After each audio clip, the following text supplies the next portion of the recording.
Don't worry. Don't react to the things that you don't prefer, because remember, even if something crops up in your life you don't prefer, it's still there for a reason you can use in a positive way. Make it part of your excitement that things crop up you don't prefer, because it's going to give you an opportunity to see by contrast what it is you do prefer more clearly. That's how to use that in a positive way, instead of simply matching the vibration of what you don't prefer by moping about it. The idea is nothing affects you until you agree to be affected.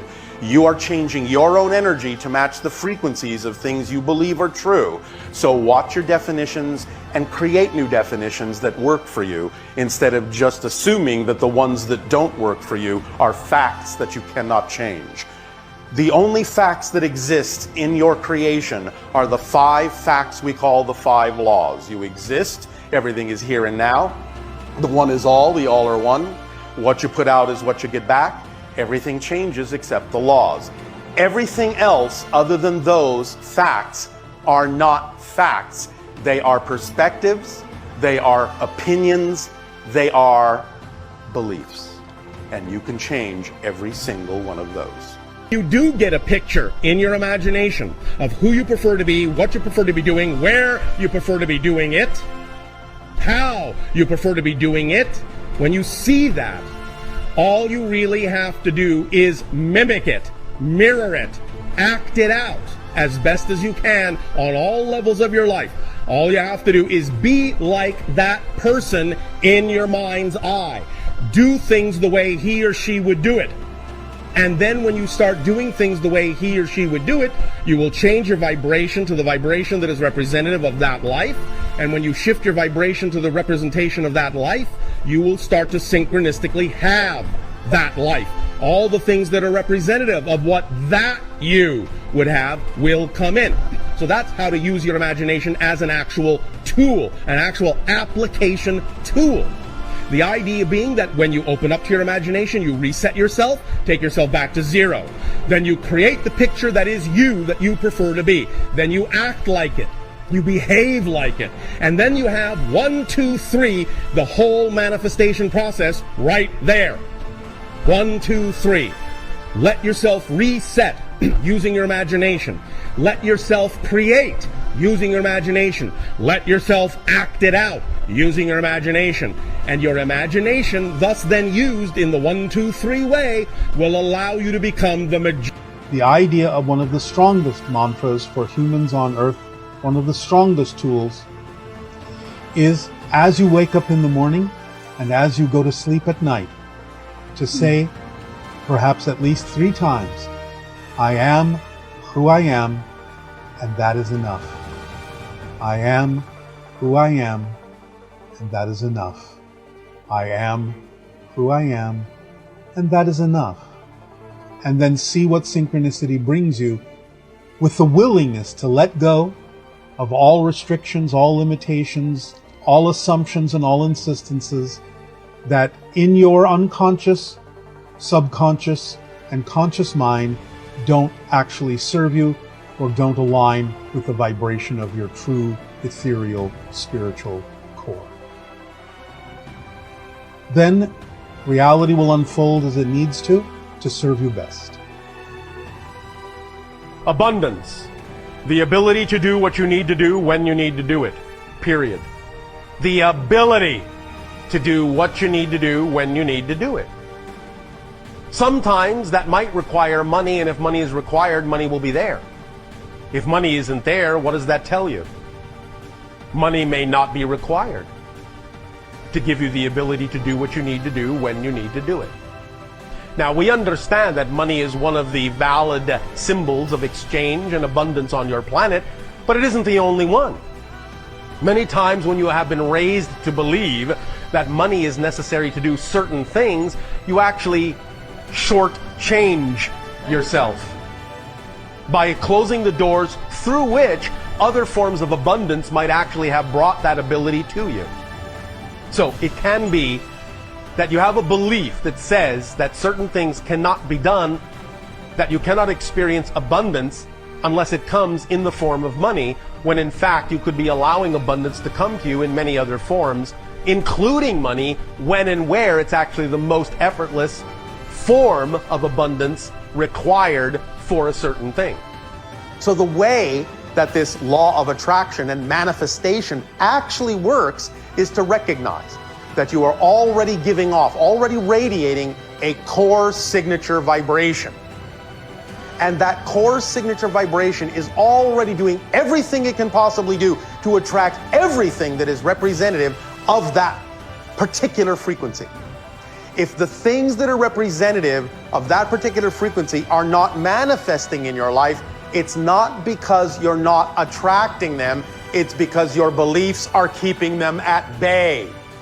So it's not that you have to learn to attract them, it's that you have to learn to let go of vibrations that are not compatible with your core frequency, that are keeping those things from getting to you, from manifesting in your reality. And conversely, all the things that are not compatible with your core vibration are doing their best to get as far away from you as they possibly can.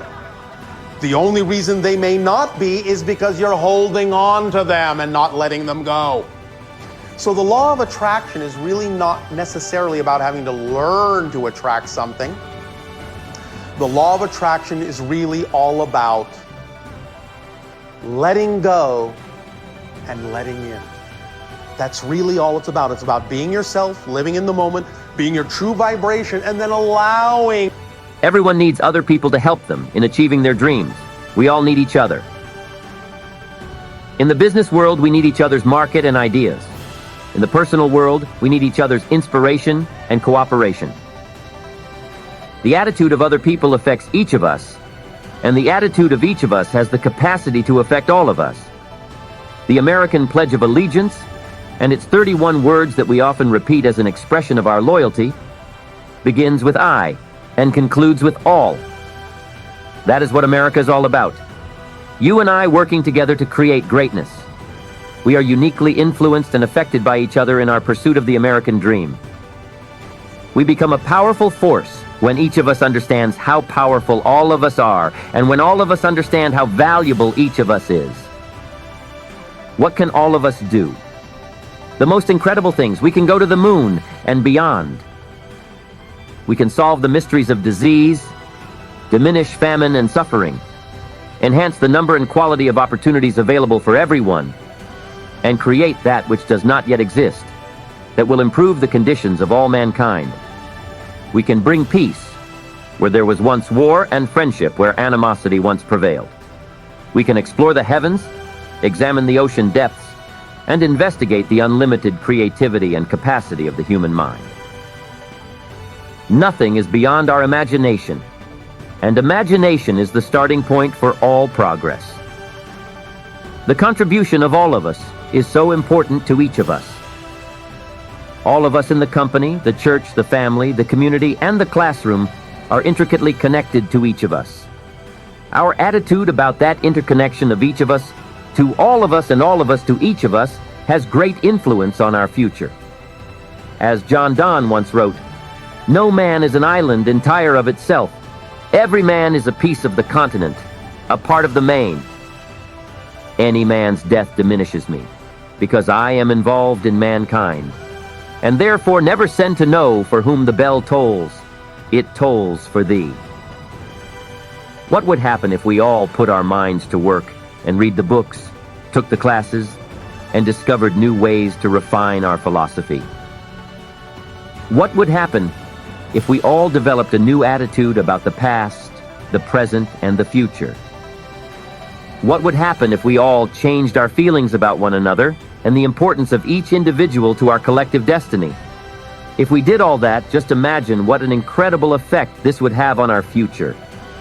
The exciting thing is that each of us already has enough mental, spiritual, intellectual, and creative power to do all that we could ever dream of doing. Everyone has it. We just need to become more aware of all that we already have and spend more time refining all that we already are, and then put it to work for us.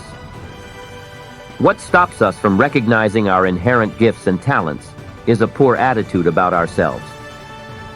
Why are we so quick to see the value in others and yet so reluctant to see it in ourselves? Why are we always ready to applaud someone else's accomplishment and yet so shy about recognizing our own? How we see ourselves is a matter of choice, not circumstances, and the major determining factor in how we feel about ourselves lies in our personal philosophy. If we were to ask some people why they feel the way they do about certain issues, we would probably discover that the reason why they feel the way they do is because they really don't know a great deal about those issues. Lacking all of the information, they form conclusions based on the bits and pieces that have come their way. With their limited knowledge, they often make poor decisions about how things are. If they knew better, they would think better. In other words, they would reach better conclusions simply by increasing their knowledge. And here's another part of the equation. If they knew better, they would feel better. Why would they feel better? Because they would begin to make better decisions, and from those better decisions, they would start making better choices, which would produce better results. Our attitude is shaped by decisions and choices we have made based on the knowledge we have acquired. Imagine the artist who wants to paint a masterpiece, but who has only a few colors on his palette. He may have the desire to create a masterpiece, but he lacks the variety of colors which the painting of a true masterpiece requires. This is what happens to human beings with limited knowledge. They lack the mental colors with which to create a complete picture. If there is one area in the knowledge department where we cannot afford to be lacking, it is knowledge and awareness of our own uniqueness. We do not feel better about ourselves for the simple reason that we do not really know ourselves.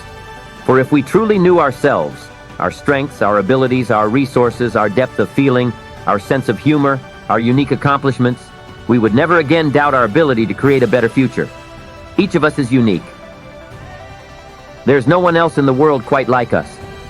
We are the only ones who can do the special things we do. And what we do is special. We may not win great awards or public acclaim for our deeds, but we make the world a better place because of them. We make our families stronger, our offices more efficient, and our community more prosperous because we are who we are. Changing how we feel about ourselves begins with developing a new philosophy about the value of each human being, ourselves included. Most of us are so busy living our lives that we never pause long enough to appreciate all that we do in a given day. We have no appreciation of ourselves simply because we have no awareness of ourselves. Self-knowledge is a critical part of the life puzzle. As we learn more about who we are, we begin to make better choices and decisions for ourselves and about ourselves. And as we have already suggested, as our choices improve, so do our results. And as our results improve, so does our attitude.